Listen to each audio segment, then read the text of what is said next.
그러므로 보라, 내가 그를 타일러 거친 들로 데리고 가서 말로 위로하고 거기서 비로소 그의 포도원을 그에게 주고 아굴 골짜기로 소망의 문을 삼아 주리니 그가 거기서 응대하기를 어렸을 때와 애굽 땅에서 올라오던 날과 같이 하리라. 여호와께서 이르시되 그날에 내가 나를 내 남편이라 일컫고 다시는 내 바알이라 일컫지 아니하리라. 내가 바알들의 이름을 그의 입에서 제거하여 다시는 그의 이름을 기억하여 부르는 일이 없게 하리라. 그날에는 내가 그들을 위하여 들짐승과 공중의 새와 땅의 곤충과 더불어 언약을 맺으며 또 이 땅에서 활과 칼을 꺾어 전쟁을 없이 하고 그들로 평안히 눕게 하리라. 내가 내게 장가들어 영원히 살되 공의와 정의와 은총과 긍휼이 여김으로 내게 장가들며 진실함으로 내게 장가들리니 내가 여호와를 알리라. 여호와께서 이르시되 그날에 내가 응답하리라. 나는 하늘에 응답하고 하늘은 땅에 응답하고 땅은 곡식과 포도주와 기름에 응답하고 또 이것들은 이스라엘에 응답하리라. 내가 나를 위하여 그를 이 땅에 심고 긍휼히 여김을 받지 못하였던 자를 긍휼히 여기며 내 백성 아니었던 자에게 향하여 이르기를 너는 내 백성이라 하리니 그들은 이르기를 주는 내 하나님이시라 하리라 하시니라. 하나님의 말씀입니다. 하나님께 감사합니다. 북이스라엘에 여로보암 2세가 왕이 된 때입니다. 이때는 북이스라엘이 가장 번창한 때입니다. 영토는 이전 어느 때보다 넓게 확장되었습니다. 그리고 무역을 통해 경제적 번영을 이룩했습니다. 물질적으로는 풍요로웠고 또 정치적으로도 안정적인 시기였습니다. 종교의 겉모습은 활기차 보였죠. 하지만 사람들은 번영에 취하여서 사치와 쾌락을 쫓았습니다. 또 부유한 자들과 가난한 자들의 차이는 점점 심해졌습니다. 어떤 이들은 형편이 어려워 스스로 자신을 노예로 팔기도 하는 상황도 오기도 했습니다. 종교는 혼합주의가 들어와서 바알 숭배가 가득했고 영적으로 사람들은 공허함 속에 허덕였습니다. 겉으로는 화려하고 부유했지만 속으로는 썩어가고 있는 것이죠. 이러한 때 하나님의 말씀이 호세아 선지자에게 임했습니다. 그 말씀은 매우 독특했습니다. 호세아 선지자에게 음란한 여자를 맞이하여 자녀를 낳아라 하는 것이었습니다. 왜냐하면 그것이 이스라엘의 모습과 같기 때문이죠. 음란하게 우상을 섬기는 숭배하는 이스라엘과 같기 때문입니다. 이것을 지적하고 책망하기 위해서입니다. 그래서 호세아는 고멜이라는 음란한 여자와 결혼하여 아이들을 낳습니다. 그런데 이것은 단순한 문제가 아닙니다. 어떻게 하나님께서 음란한 여인과 결혼을 명하실 수 있을까요? 그것은 죄악된 일이었습니다. 부정한 여인을 맞는 것은 자신도 음행에 참여하는 일이었기 때문입니다. 그렇기 때문에 학자들 간에도 이에 대하여 의견이 매우 분분합니다. 어느 책에서는 최소 8가지의 해석을 제시하고 있습니다. 하지만 8가지를 모두 살필 수는 없고 크게 두 부류로 보자면 이렇습니다. 하나는 문맥을 통해 봤을 때 이것은 실제 역사다. 호세아가 실제로 그렇게 했다 하는 입장입니다. 그리고 다른 하나는 아니다. 이 이야기는 비유로 보든지 호세아가 환상 중에서 한 것으로 봐야 한다 하는 입장입니다. 그리고 실제 역사라고 하는 입장에서 또 의견이 여러 개로 갈리게 됩니다.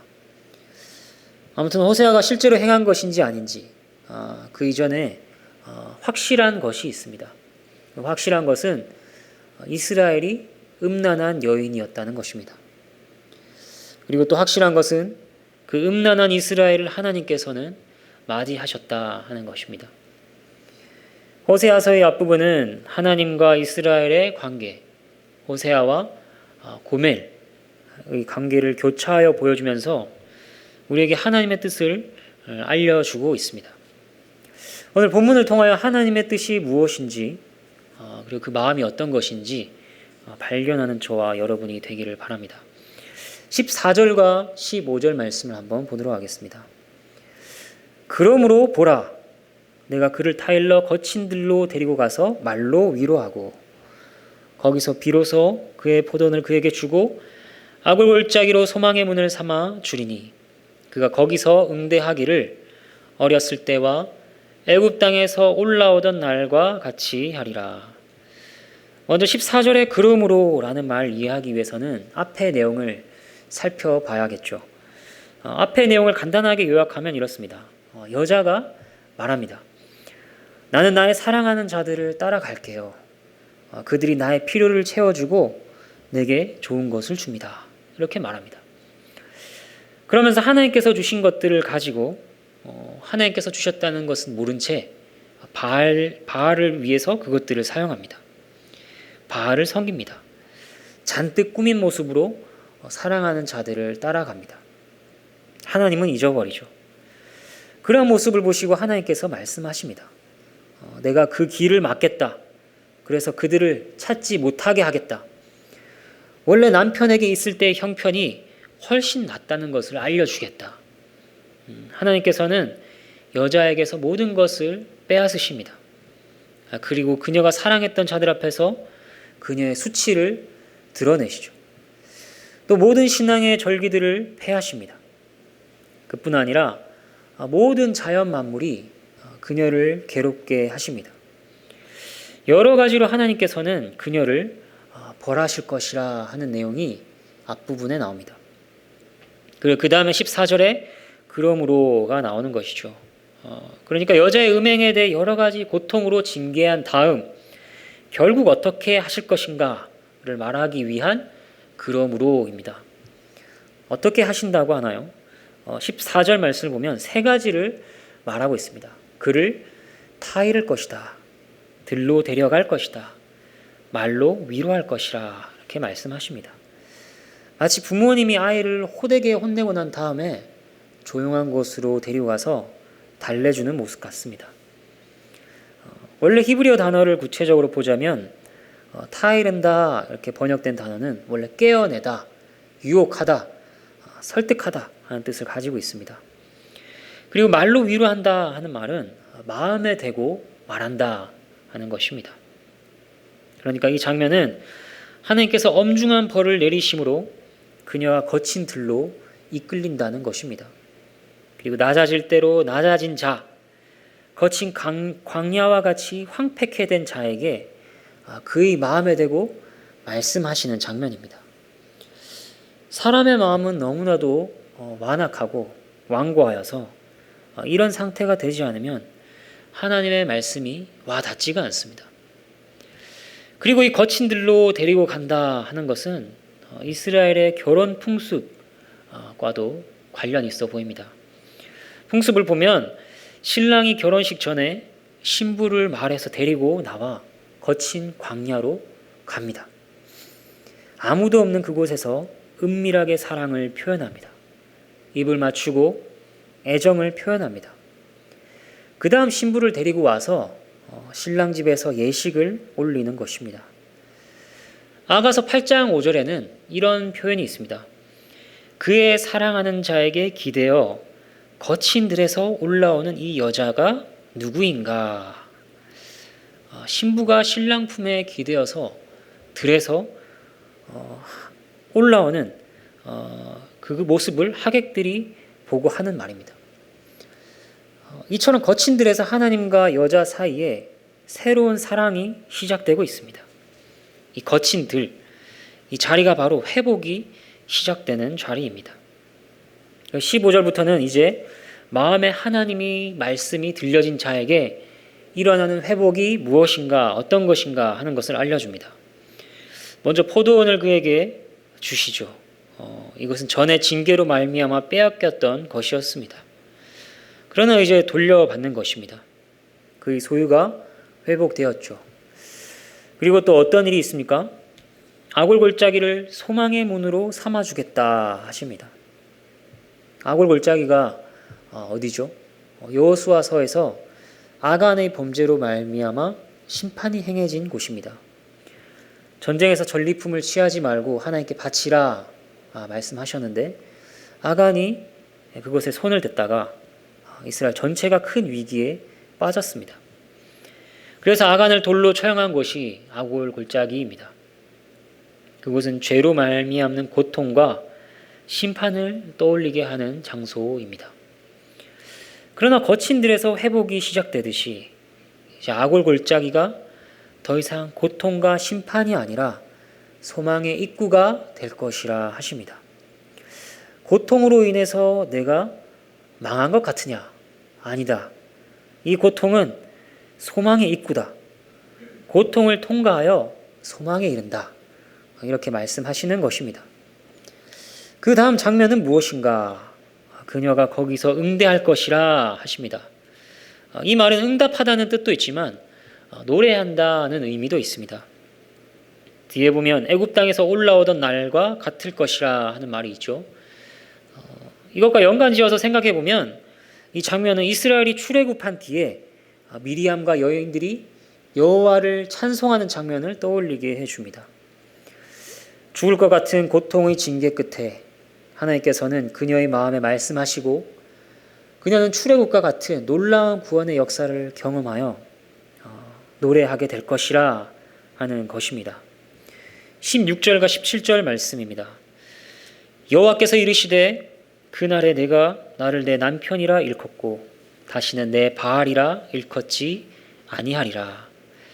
내가 바알들의 이름을 그의 입에서 제거하여 다시는 그의 이름을 기억하여 부르는 일이 없게 하리라.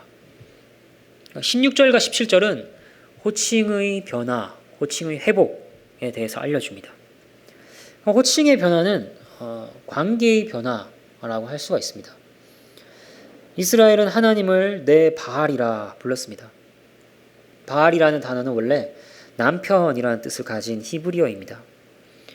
하지만 우리가 알다시피 가나안 족속이 섬기는 이방신의 이름도 바알이 있죠. 그래서 어느 때부터 내 바알이라고 하면 여호와께서 나의 남편이시라 하는 신앙을 고백하는 것인지 아니면 여호와를 바알로 여기고 동일하게 여기고 부르는 것인지 모르게 되었습니다.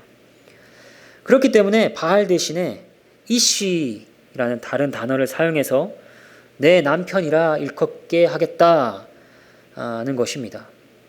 너희 입에서 바알의 흔적이라고는 찾아볼 수 없도록 완전히 없애버리시겠다는 것입니다. 이것은 이제 하나님께서 진정한 남편으로 계시며 그녀를 우상과는 아무런 상관도 없는 존재로 만드시겠다 하는 회복의 말씀입니다. 18절부터 22절까지 말씀을 보도록 하겠습니다. 그날에는 내가 그들을 위하여 들짐승과 공중의 새와 땅의 곤충과 더불어 언약을 맺으며 또 이 땅에서 활과 칼을 꺾어 전쟁을 없이 하고 그들로 평안히 눕게 하리라. 내가 내게 장가들어 영원히 살되 공의와 정의와 은총과 긍휼히 여김으로 내게 장가들며 진실함으로 내게 장가들리니 내가 여호와를 알리라.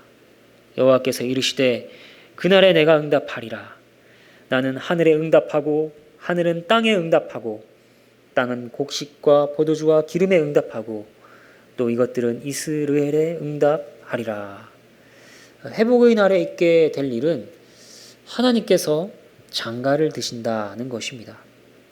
그리고 본문에서는 이 일이 단지 여호와와 그의 신부에게만 관련된 일이 아니라 모든 만물이 참여하는 일이 될 것이다 하는 것을 보여줍니다. 18절을 한번 보실까요? 먼저 들짐승과 새와 곤충이 언약을 맺는다고 합니다. 이것이 도대체 어떤 언약일까요?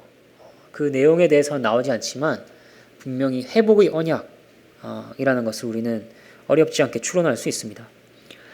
타락 이후에 이제껏 들짐승과 새와 곤충은 사람들에게 해를 끼치는 존재였습니다. 항상 해를 끼치는 것은 아니지만 하나님께서 징계의 도구로 사용하셔서 해를 끼치기도 하는 존재들이었습니다. 하지만 이제 그것들과 언약을 맺습니다. 그래서 전과는 다른 관계를 맺게 됩니다. 사람이 타락하기 전에 모든 동물들은 하나님께 하듯 사람에게 순종하였죠. 그렇게 회복될 것이라 하는 말입니다. 더 이상 사람들을 해치지 않을 것이다 하는 말입니다. 그 다음은 무엇인가? 전쟁을 없이 하여 그들로 평안히 눕게 하리라입니다. 어떤 동물들보다 위험한 존재가 있습니다. 그것은 바로 사람이죠. 역사를 보면 동물들로부터 해를 입는 것, 그것과 사람으로부터 해를 입는 것, 비교할 수가 없습니다. 사람의 경우가 압도적으로 많고 그 정도도 또 더 심각하죠. 그런데 그 싸움을 그치게 하시겠다 하는 것입니다. 더 이상 사람이 사람을 해치는 일이 사라질 것이라 하는 말씀입니다. 그날은 그처럼 평화의 날입니다. 동물들과 사람들 사이에 평화가 찾아옵니다. 그리고 19절과 20절은 이 결혼의 절정이 되는 선포를 우리는 듣게 됩니다. 내게 장가들어, 내게 장가들며, 내게 장가들리니. 3번이나 장가든다는 얘기가 반복되고 있습니다. 그만큼 그 뜻이 확고한 것입니다. 하나님께서 장가들어 영원히 사시겠다고 하십니다. 이것은 이전에 그 여자의 불성실을 기억하지 않겠다, 너의 음행과 비행을 지워버리겠다 하는 것을 뜻합니다. 마치 음행한 여인이 아니었던 것처럼 새로운 혼인을 제안하시는 것이죠. 호세아서에서 영원이라는 단어는 여기에서 단 한 번 등장합니다. 하지만 아주 강하게 도장을 찍어버리는 정도의 표현입니다. 고멜은 호세아를 떠나고 이스라엘은 하나님을 떠났지만 하나님의 뜻은 영원에 있습니다. 그들은 변했지만 하나님의 뜻은 불변해 있습니다. 결혼이 변하지 않고 영원히 함께 거하시는 것이 그분의 뜻입니다. 고멜과 이스라엘의 뜻은 상관이 없습니다. 오직 그 하나님의 뜻이 분명히 이루어지고 서게 될 것입니다. 이 회복의 약속은 하나님의 일방적인 선언인 것이죠. 이것이 우리의 마음을 벅차오르게 하며 소망을 품게 합니다. 그리고 그분은 무엇으로 치장하신 신랑이신가? 공의와 정의와 은총과 긍휼히 여김으로 치장하신 신랑이십니다. 공의와 정의와 은총과 긍휼히 여김. 그분은 완전한 성품으로 장가드시는 신랑이십니다. 이렇게 아름다우신 신랑은 이 세상에 어디에도 없습니다. 이보다 더한 것으로 치장할 수도 없습니다. 공의와 정의와 은총, 긍휼히 여김, 이것들이야말로 이 여인에게 가장 필요한 것들입니다. 이렇게 아름다우며 진실함으로 청혼하는 여호와를 여자는 알게 될 것입니다. 안다는 것은 단순히 머리로 아는 것이 아니죠. 가슴에 품는 것입니다. 그 신랑을 그 여자가 그날에는 품에 안을 것이라 이렇게 말씀하십니다. 21절과 22절을 보시겠습니다. 여기서 주요한 내용은 응답이라고 하는 것입니다. 응답이라는 말이 5번 나옵니다. 하나님께서 하늘에 응답하시면 하늘은 비를 내립니다. 그리고 하늘이 비를 내리면 땅은 비옥해지고 비옥해진 땅은 또 곡식과 포도주의 결실을 맺게 합니다. 이를 통해 이스라엘이 복을 누리는 것을 순서대로 보여주는 것이죠. 이것이 알려주는 바가 무엇일까요? 이것은 장가든 하나님께서 모든 만물을 동원하여 당신의 신부를 풍요롭게 하시는 것을 보여줍니다. 만물을 다스리시는 분께서 만물을 가지고 그녀를 부유하게 하시고 복 주시는 장면입니다. 그리고 신부는 곡식과 포도주를 보면서 땅과 하늘을 보고 또 그것을 거슬러 올라가 이를 베푸시는 신랑 되신 하나님을 바라봅니다. 23절 말씀을 보도록 하겠습니다. 내가 나를 위하여 그를 이 땅에 심고 긍휼히 여김을 받지 못하였던 자를 긍휼히 여기며 내 백성 아니었던 자에게 향하여 이르기를 너는 내 백성이라 하리니 그들은 이르기를 주는 내 하나님이시라 하리라 하시니라. 이제 마지막 회복의 말씀은 앞의 내용 전체의 요약이며 핵심이라고 할 수 있습니다. 그런데 이 구절은 모두 호세아의 자녀들의 이름과 관련된 말씀입니다. 호세아에게는 3명의 자녀가 있었습니다. 음란한 여인 고멜이 낳은 자녀들이죠. 그래서 이름의 뜻들이 모두 부정적인 의미로 지어졌습니다. 첫째 이름은 이스르엘입니다. 그 이름은 하나님께서 파종하신다, 씨를 뿌리신다, 심으신다 하는 의미를 가지고 있습니다. 하지만 그 이름은 처음에 부정적인 의미로 지어졌습니다. 그래서 하나님께서 흩으실 것이라, 하나님께서 이스라엘을 패하게 하신다 하는 의미였죠. 그런데 그것이 이제 반대로 회복됩니다. 그가 정말 이 땅에 심기우고 열매 맺는 모습으로 회복됩니다. 그리고 둘째와 셋째의 이름은 로루하마와 로암미입니다. 어떤 학자들은 이 둘째와 셋째가 호세아의 자녀가 아니라 고멜이 바람을 피워 낳은 자녀로 봅니다. 먼저 로루하마는 그 이름이 어떤 뜻인가? 이스라엘을 다시는 긍휼히 여겨서 용서하지 않을 것이라는 의미입니다. 그리고 셋째 로암미는 내 백성이 아니라 나는 너희 하나님이 되지 아니할 것이라 하는 의미죠. 둘 다 단호하며 슬프고 소망이 없는 그런 이름들입니다. 그런데 이런 상황도 첫째와 같이 완전히 형세가 역전됩니다. 긍휼히 여김받지 못하였던 자를 긍휼히 여기고 내 백성 아니었던 자를 내 백성이라 하십니다. 그리고 그들은 또한 하나님을 내 하나님이시라 하게 될 것입니다. 언약의 핵심이 무엇인가요? 나는 너희의 하나님이 되고 너희는 나의 백성이 되리라 입니다. 이것이 그날에 완전히 성취될 것입니다. 우리는 본문의 말씀을 살펴보았습니다. 본문은 이스라엘의 죄악과 그에 대한 하나님의 징계, 그 이후 그 일이 마무리가 어떻게 되는가 하는 것을 보여주었습니다. 마지막에 이르러서 결국 결론은 무엇이었나요? 그녀에게 친절을 베풀고 완전하고 넘치는 회복을 약속하셨습니다. 이 호세아와 고멜의 이야기, 이스라엘과 하나님의 이야기를 통해서 우리에게 들려주시고자 하는 교훈은 무엇일까요? 교훈과 적용을 살펴보도록 하겠습니다. 본문을 통하여 먼저 살필 것은 우리가 누구인가 하는 것입니다. 이를 위해서 본문 말씀이 신약에서 인용되고 있는 것을 한번 보도록 하겠습니다. 로마서 말씀입니다. 로마서를 한번 찾아보도록 하겠습니다. 로마서 9장 23절부터 26절까지의 말씀입니다. 로마서 9장 23절부터 26절까지의 말씀입니다. 제가 읽어보겠습니다. 또한 영광받기로 예비하신 바 긍휼의 그릇에 대하여 그 영광의 풍성함을 알게 하고자 하셨을지라도 무슨 말을 하리요? 이 그릇은 우리니 곧 유대인 중에서뿐 아니라 이방인 중에서도 부르신 자니라. 호세아에 그래도 이르기를 내가 내 백성 아닌 자를 내 백성이라 사랑하지 아니한 자를 사랑한 자라 부르리라. 너희는 내 백성이 아니라 한 그곳에서 그들이 살아계신 하나님의 아들이라 일컬음을 받으리라 함과 같으니라. 이 말씀은 하나님의 택하심을 설명하는 가운데 나오고 있는 말씀입니다.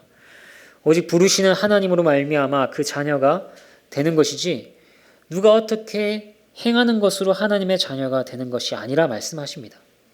그러면서 바울은 호세아의 글을 인용하며 이렇게 말합니다. 그 영광의 풍성함을 알게 하시려고 긍휼히 여길 자를 택했는데 그 자들은 유대인 중에서만 있는 게 아니라 이방인 중에서도 부르셨다. 내 백성 아닌 자를 내 백성이라 부르겠다 하는 말씀이 이렇게 성취되었다 하는 것을 보여주는 것이죠. 그러니까 오늘 본문의 말씀을 통하여서 첫 번째로 우리가 누구인가 보게 되는 것은 우리가 정말 이방인이었다는 것입니다. 하나님의 백성이 아닌 자, 하나님께서 사랑하지 아니한 자였다는 것입니다. 단지 음란한 여인 고멜과 음란한 이스라엘의 이야기가 아니라 이게 바로 우리의 모습이라는 것입니다. 남편의 사랑을 저버리고 남편을 떠나 음행하는 여자가 우리라는 것입니다. 음행으로 말미암아 태어난 자식이 바로 우리들이라는 것입니다. 괜찮은 척, 훌륭한 척, 고고하고 정결한 척 하지 말고 너의 정체가 무엇이었는지를 기억하라. 성경은 일러주고 있습니다. 고멜은 사랑을 위해서라면 어떤 희생도 치르겠다. 남편도 자녀도 버릴 수 있다. 말했을 것입니다. 하지만 그것은 하나님 앞에서 심판받아야 할 음행에 불과한 것이었죠.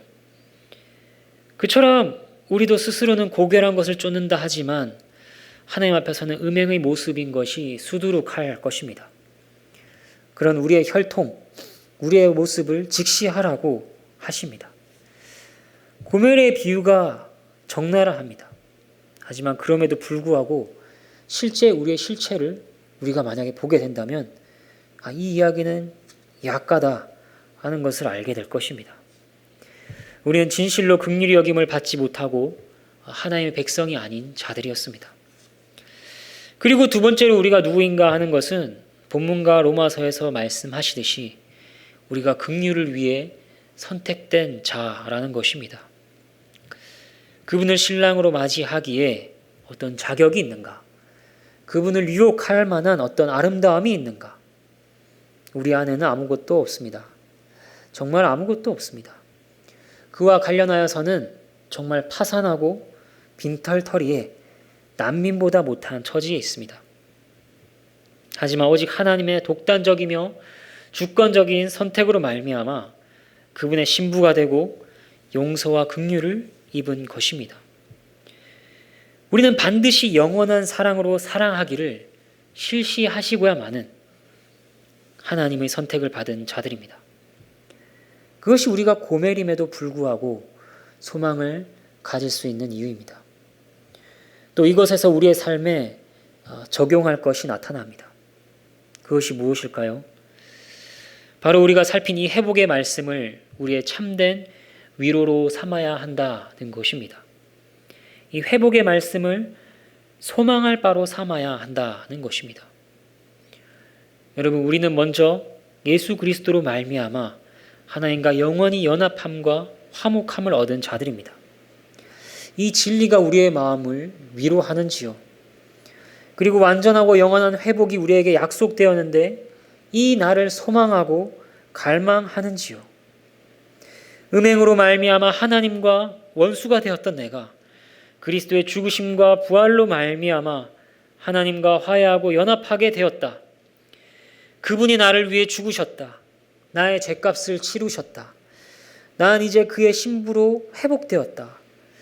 내게 더 이상 수치와 죄와 우상 숭배의 흔적은 없을 것이다.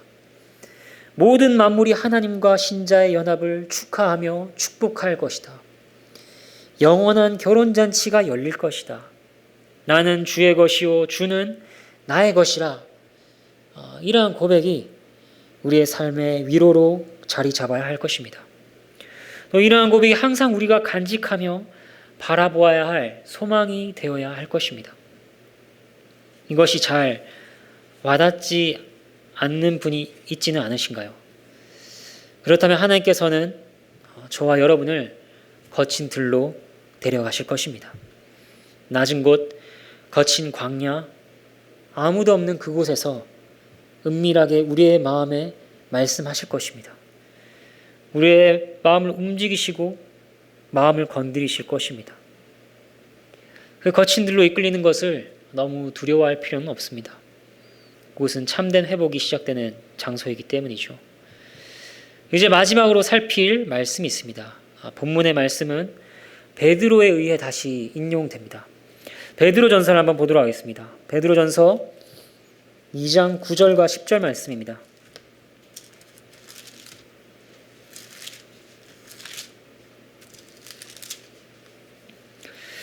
베드로전서 2장 9절과 10절 말씀.